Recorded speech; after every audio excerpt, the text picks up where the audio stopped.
The golden rule states, do unto others as you would have done unto yourself. Animals qualify as others. And thou shalt not kill. The four most important yet most ignored words in all religious teaching. There's not an asterisk next to that commandment saying, unless you walk on all fours, have fur, feathers, horns, beaks, or gills. You can keep your friends, your politics, and your patriotism, still watch your favorite TV shows and listen to your favorite music, even if it's Ted Nugent. I'll be making some sarcastic yet truthful comments throughout the speech. Please feel free to laugh while I'm being sarcastic.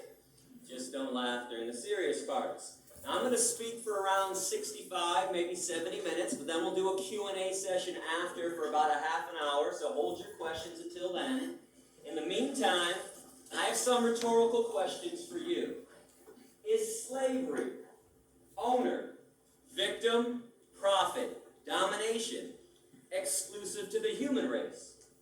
Have blacks, Jews, women, and children been the only victims of this atrocity? Have not cows been enslaved? What about pigs, chickens, turkeys, fish, sheep? If they're not enslaved, then what are they? Free? Can slavery have a victim that is neither human nor animal? Have not the oceans, the forests, the earth itself become victims of ownership too? And what about a slaughterhouse? House of slaughter. Slaughterhouse. Do you really think there's such a thing as humane slaughter? Exactly what is your definition of humane? Besides psychological and physical abuse, torture, dismemberment, and murder, what else do you think happens to animals inside of a slaughterhouse? You think they get belly rubs and tushy slaps? And if you think there's such a thing as humane slaughter, I'm curious, do you also think there's such a thing as humane rape? Humane child molestation? Humane slavery? How about a humane Holocaust? In fact, what is your definition of the Holocaust? Is it a massacre of human beings or a massacre of innocent beings? I thought it was innocent, which brings us to the biggest Holocaust massacre of all.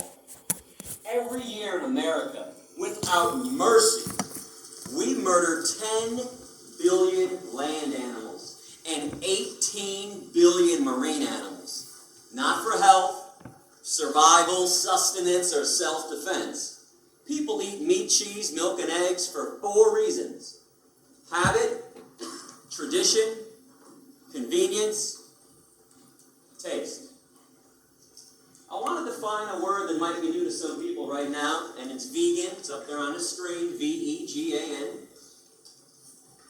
Vegans, like vegetarians, do not consume the meat of any land or marine animal. Vegans, however, unlike vegetarians, also refrain from eating cheese, milk, eggs, honey, or any animal product whatsoever. We also don't wear animal skins, no fur, leather, wool, silk, or down. Now, I want to let y'all know that I was not raised vegan. I ate meat, cheese, milk, and eggs for around 25 years. I used to wear leather shoes and belts and jackets like everyone else. In fact, around 20 years ago, I even owned a fur coat. Needless to say, I understand your lifestyle. It used to be mine. And for people involved in politics, let's get this out of the way right now. I am not a Democrat, an anarchist, or some hippie with a closet full of tie-dye shirts. I'm not a Republican, a socialist, or a fascist. I'm an activist. Root word is active. I've been banned from 5 countries so far and arrested 13 times for random acts of kindness and compassion on behalf of my animal brothers and sisters. If you want to read up about that, check out my website. And today, I would love to give you a chance to actually do something and truly get involved. Because I understand a lot of people want to get involved. Honestly, I do. But putting a coexist bumper sticker on your car, wearing a "What Would Jesus Do" bracelet, or sporting a peace and love and sunshine t-shirt, that is not getting involved. I understand that we're all on a journey in life. We all have different likes and dislikes, different nationalities and religions too. But there's one thing that we need to have in common with each other, and that's peace. Genuine compassion and genuine peace for our planetary companions.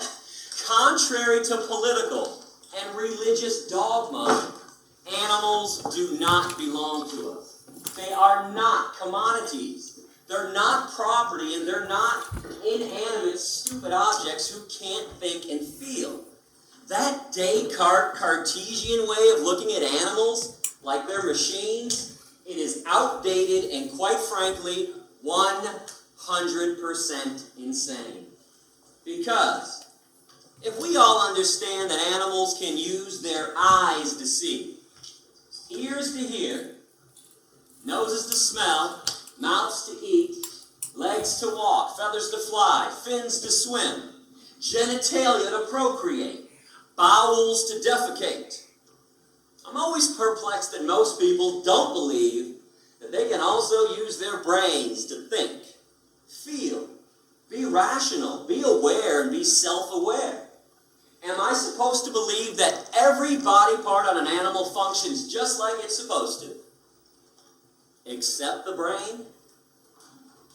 Those lies are thick. The propaganda from the animal abusers is enormous. I mean, when was the last time you turned on TV and saw a commercial for shiitake mushrooms? People singing and dancing down the streets, having a good time, eating mushrooms. How about alfalfa sprouts? Quinoa, it's a seed. Radishes, raspberries, tofu. You don't see that stuff advertised on TV. What do you see instead? Have some more meat. Have some more cheese. Have some more cheese on your meat. Meat, cheese, double cheese, extra cheese. And how about a little more cheese with your meat? Have some more cow's milk. Have some more eggs. And then what do you see interspersed between those advertisements? Not feeling so well? Need to see a cancer specialist? How about a heart doctor? Need some Lipitor, Zocor, Crestor, Plavix? Need some diet pills? How about some energy drinks? Some Kaopectate, Tums, Pepto-Bismol. You've been duped. They're killing you. They're killing the animals, and they're killing this planet. And those blinders are on nice and tightly. But if you give me an open mind today, that's all I ask for, an open mind, I'm going to take your blinders right off. My goal is simple. All I want to do is reconnect people with animals. Awaken some emotions and some feelings and some logic that has been buried and suppressed intentionally by our society. And the reason why I say reconnect, it's because each and every person in this room used to be a real animal rights person at one time, a true animal lover, and a real friend of the animal kingdom. And it's when we were kids. When we were young, when we were kids, man, we used to be in awe of animals. They used to make us laugh and giggle and smile.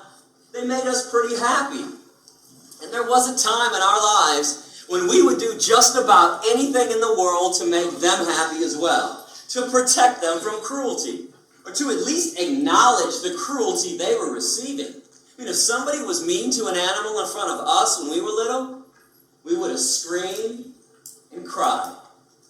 And that's because we all used to understand right from wrong when it came to the treatment of animals, until somebody told us and taught us differently.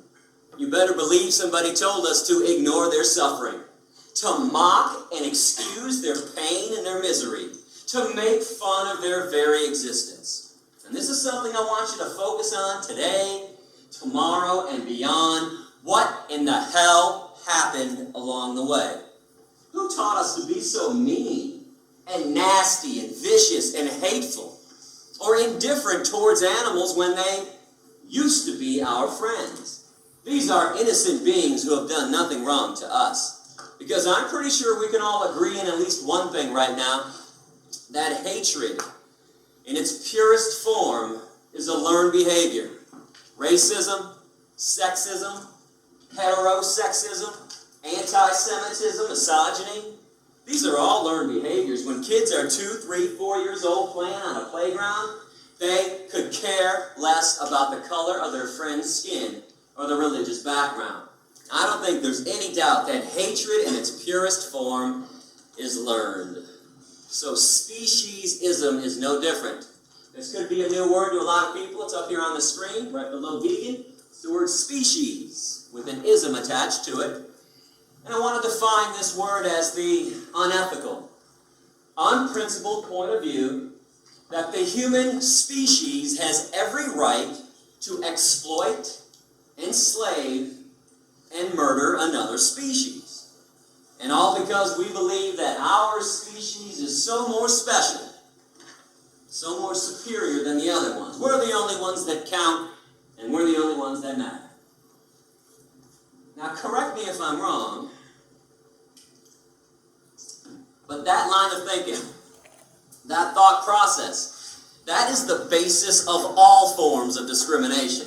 One group saying and thinking they're more special than everyone else, and they proceed to exploit them, oppress them, denying them their right to be free. They treat them like property. They enslave them in many cases, and in many other cases they murder them with premeditation and without penalty. And understand something essential about discrimination. It is never okay to be picking and choosing which forms of discrimination to be opposed to. Which ones to say are evil, racism, and which ones to say are okay, speciesism. Discrimination is evil on its foundation, or it's not. Cannot have this one both ways. It doesn't work like that. I want to ask you to use some empathy right now. And when I say empathy, what I'm saying is place yourself in the position of the animals and start to view this issue from the animal's point of view, from the victim's point of view.